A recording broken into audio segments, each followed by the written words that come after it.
Il y a des pays où on aime le Père Noël, mais il y a des pays où on l'aime pas trop. Hein. Non. Alors justement, ça va peut-être intéresser tous ceux que Noël angoisse, parce qu'il y en a qui n'aiment pas forcément toutes les décorations de Noël et les Pères Noël dans les vitrines. Donc foncez en Ouzbékistan. Désormais, et à la télévision notamment, il est interdit de montrer le Père Noël. Vous allez voir quelques images où toute figurine se rapprochant de Noël, c'est terminé. Pourquoi? Parce qu'il dit on veut lutter contre la culture de masse. C'est fini. Donc voilà, tout ce qui se rapporte à Noël n'a pas le droit d'être diffusé à la télévision. Ils vont tout de même autoriser un sapin. C'est-à-dire que si vous mettez le sapin sans décoration, c'est totalement permis. On poursuit. Juste un... Voilà. On poursuit. Alors, vous devez connaître William le chasseur français. Oh bah tiens, ici on a C'est une institution. On a tous utilisé à une époque, bien sûr. Il est presque centenaire. Et il était connu pour notamment pour les rencontres. Et voilà, ouais. Notamment connu pour ses rencontres. 100 000 mariages ont eu lieu, on va regarder quelques images, grâce aux chasseurs français. Donc il a décidé de se moderniser. Et ils ont fait un site internet qui s'appelle, avec un nom tout aussi désuet, brindamour.fr.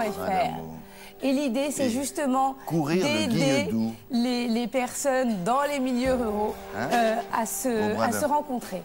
C'est un peu le concurrent d'une émission qui permet aux agriculteurs de rencontrer l'âme sœur. À l'école, c'est comme ça qu'on appelait Alain Bougrain. Ah oui? Oui, Alain Bougrain du Bourg, on l'appelait Beau Brin d'Amour. Parce que vous étiez avec lui à l'école? Bah oui. Ah. Qu'est-ce que vous croyez? J'en apprends tous les jours sur vous. Ouais. Il y a beaucoup sur Internet, mais là, je vais ajouter ça à votre fiche Wikipédia. On poursuit avec Djokovic, le joueur de tennis. Qu'est-ce qu'il a fait? Alors, rien à voir avec le sport. Bon.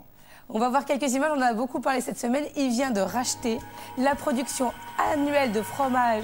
Le plus cher du monde, c'est le fromage au lait d'ânesse d'une petite ferme.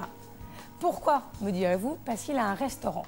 Donc l'idée pour lui, c'est de ne jamais manquer de ce fromage qui est son fromage fétiche. Attention, c'est 1 000 € quand même le kilo.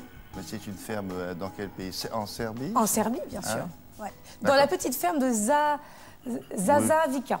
D'accord. Voilà, si ça vous intéresse. Je vois. Est-ce que vous avez déjà goûté au fromage de lait d'ânesse? On pourrait peut-être demander à... Peut-être à Djokovic. Voilà, ou à Karine de nous en rapporter. Mais dis donc, on n'est quand même pas venu pour beurrer des sandwichs. On poursuit cette semaine, a eu lieu le Doha Goals Forum à Doha, qui réunissait les acteurs du sport. Donc, on en a profité pour demander... Des acteurs du sport et parfois des anciens présidents de la République. Et parfois des anciens présidents de la République, effectivement. Donc, on en a profité pour demander aux... Alors, les sportifs ne sont pas du tout connectés. C'est assez étonnant. Dès que vous leur demandez, est-ce que vous êtes sur Twitter? Alors, ils sont sur les réseaux sociaux, mais ce n'est pas eux qui tweetent. Ils ont un petit comité. Et en revanche, ils utilisent des applications. Donc, on est allé demander à Marie-Jo Pérec et à Sébastien Loeb quelles étaient leurs applications favorites. J'utilise en fait beaucoup ce qui est pratique et quelque part moi je suis très tête en l'air et souvent je me retrouve assise dans ma voiture avec très peu d'essence donc je cherche sur mon téléphone en fait une station d'essence je dirais la plus proche. Donc c'est vrai que ça je m'en sers assez souvent.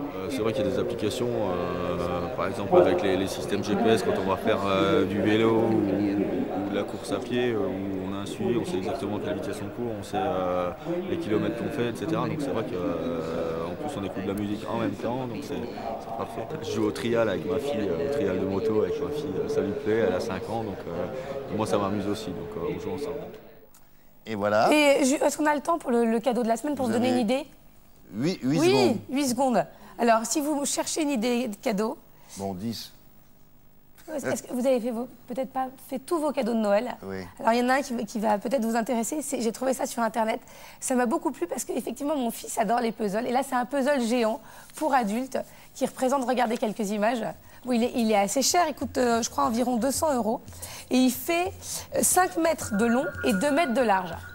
Et à la fin, c'est une reproduction du peintre Popki Saring. Ah oui, bien sûr. Voilà. Ah, c'est amusant, ça. Donc ça vous fait l'année, les anniversaires, toutes les... Pourquoi pour adultes? Pourquoi pas pour plusieurs enfants? Plusieurs enfants, mais vous faites les deux. Goûter à la maison. J'invite tout le monde, c'est une bonne idée. Vous invitez tous les enfants vous du quartier. Vous me l'offrez? Oui, il faut voir.